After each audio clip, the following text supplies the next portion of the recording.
Anne of Green Gables by Lucy Maud Montgomery. Chapter 26. The Story Club is formed. Junior Avonlea found it hard to settle down to humdrum existence again. To Anne, in particular, things seemed fearfully flat, stale, and unprofitable after the goblet of excitement she had been sipping for weeks. Could she go back to the former quiet pleasures of those faraway days before the concert?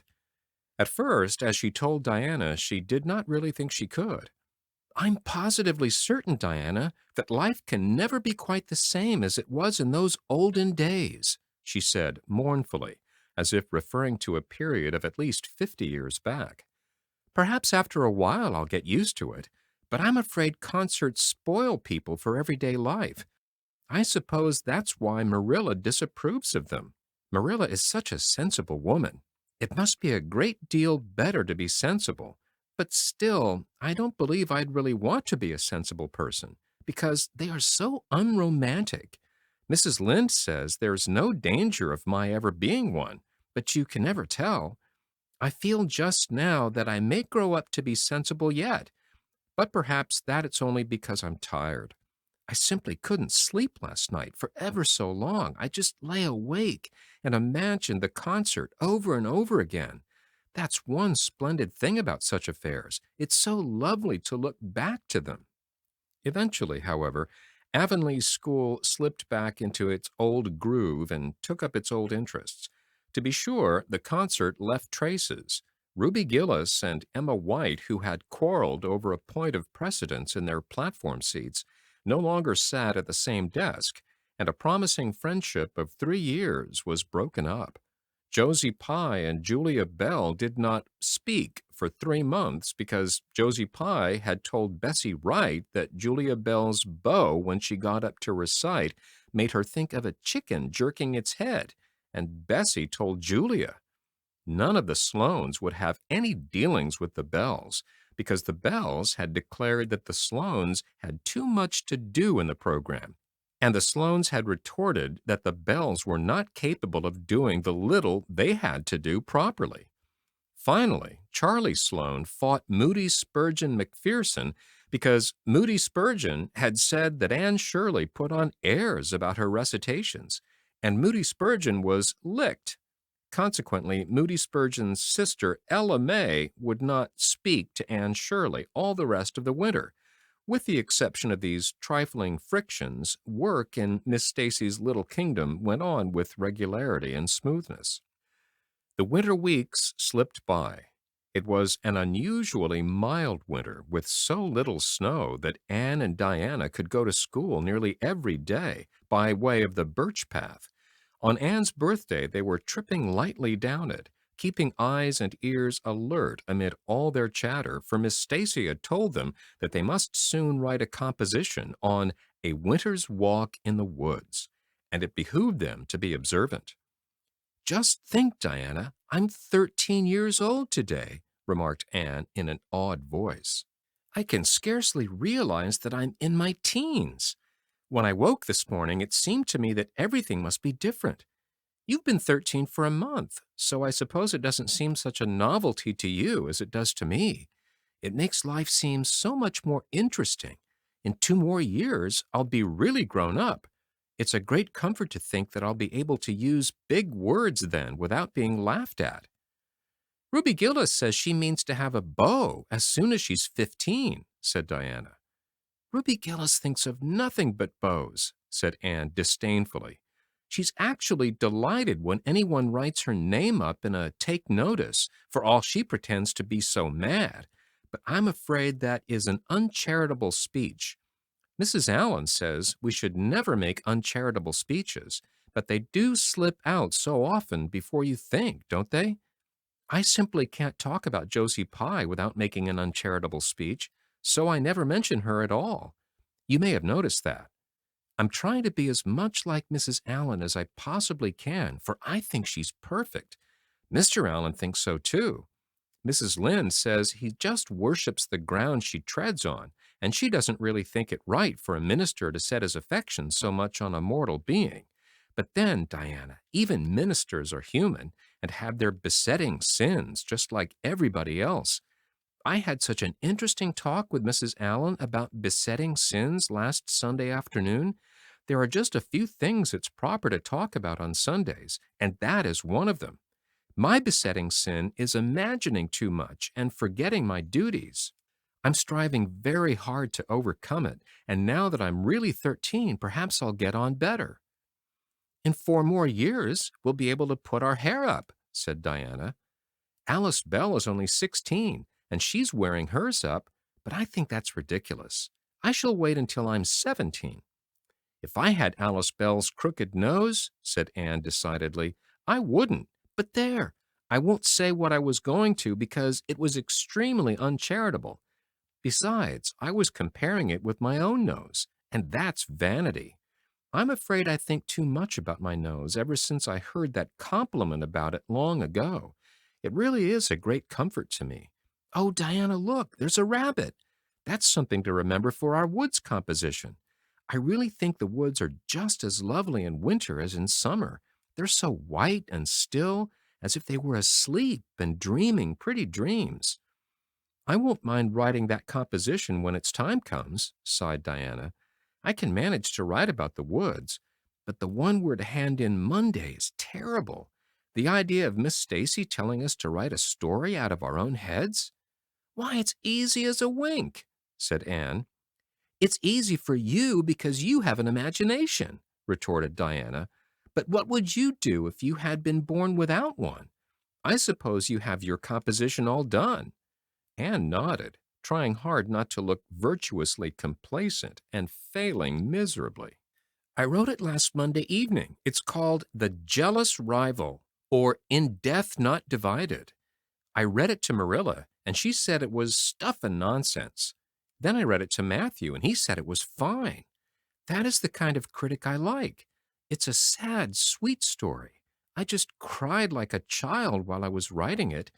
It's about two beautiful maidens called Cordelia Montmorency and Geraldine Seymour, who lived in the same village and were devotedly attached to each other.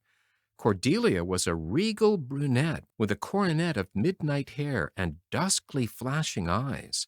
Geraldine was a queenly blonde with hair like spun gold and velvety purple eyes. I never saw anybody with purple eyes, said Diana dubiously. Neither did I. I just imagined them. I wanted something out of the common. Geraldine had an alabaster brow, too. I found out what an alabaster brow is.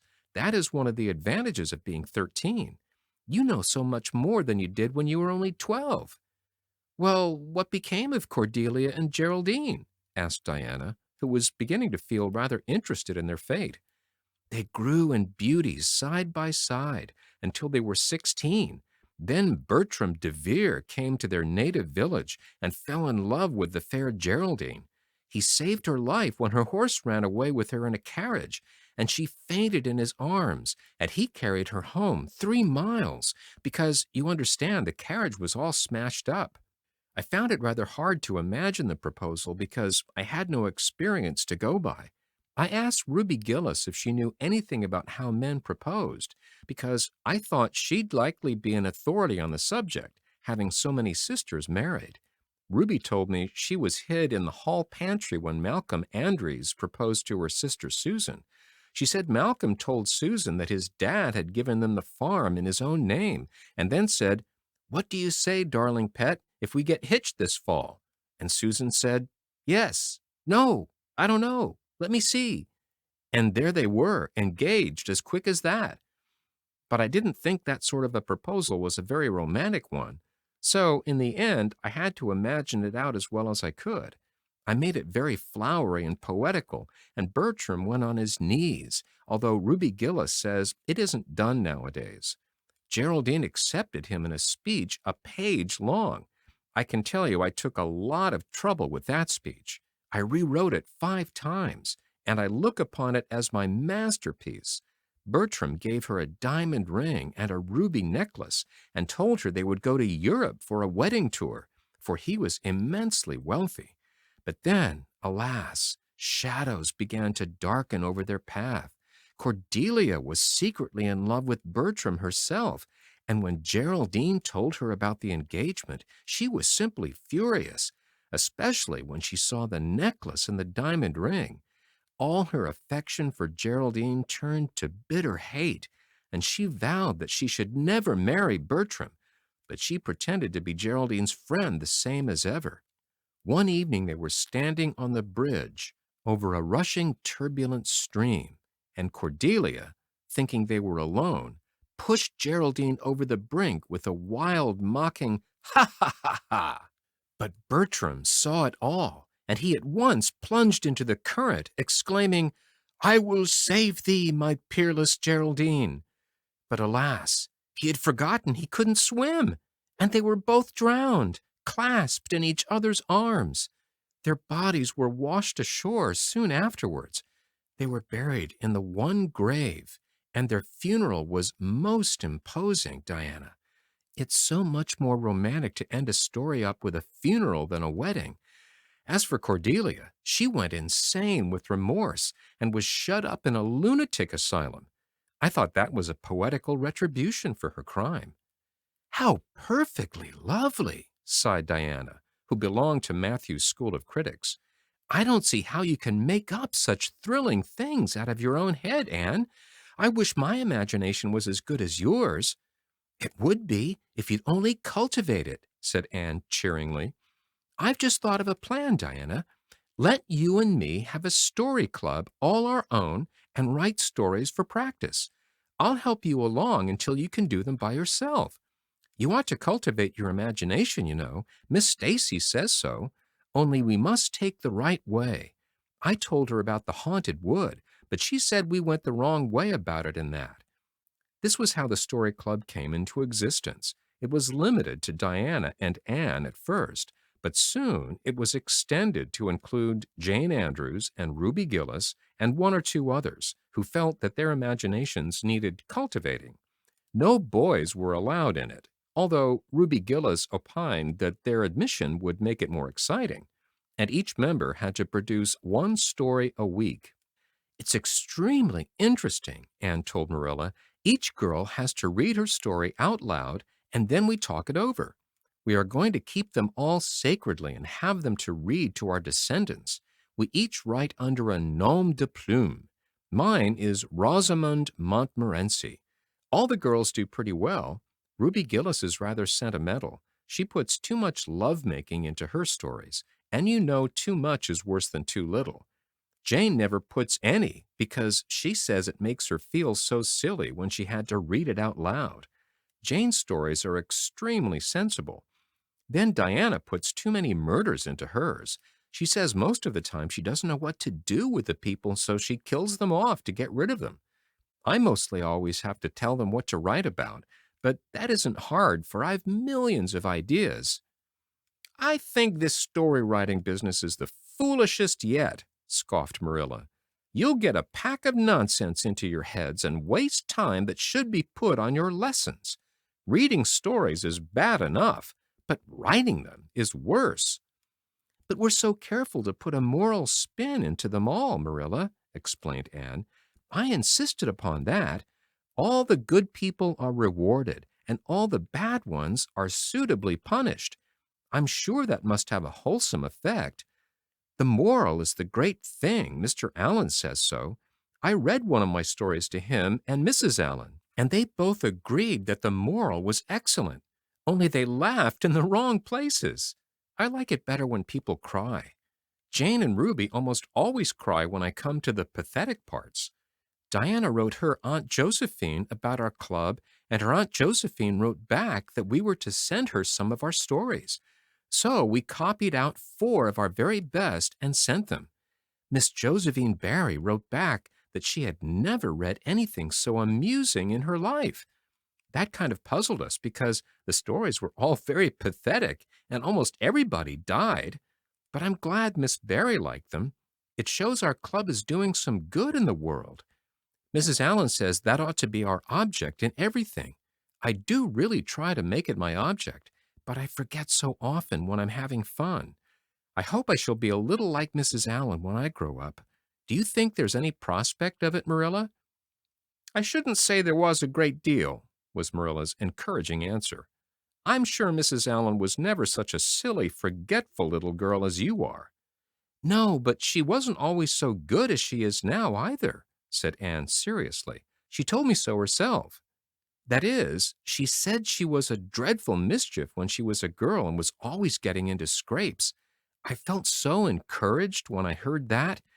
Is it very wicked of me, Marilla, to feel encouraged when I hear that other people have been bad and mischievous? Mrs. Lynde says it is. Mrs. Lynde says she always feels shocked when she hears of anyone ever having been naughty, no matter how small they were. Mrs. Lynde says she once heard a minister confess that when he was a boy, he stole a strawberry tart out of his aunt's pantry, and she never had any respect for that minister again. Now, I wouldn't have felt that way. I'd have thought that it was real noble of him to confess it, and I'd have thought what an encouraging thing it would be for small boys nowadays who do naughty things and are sorry for them to know that perhaps they may grow up to be ministers in spite of it. That's how I'd feel, Marilla. The way I feel at present, Anne, said Marilla, is that it's high time you had those dishes washed. You've taken half an hour longer than you should with all your chattering. Learn to work first and talk afterwards.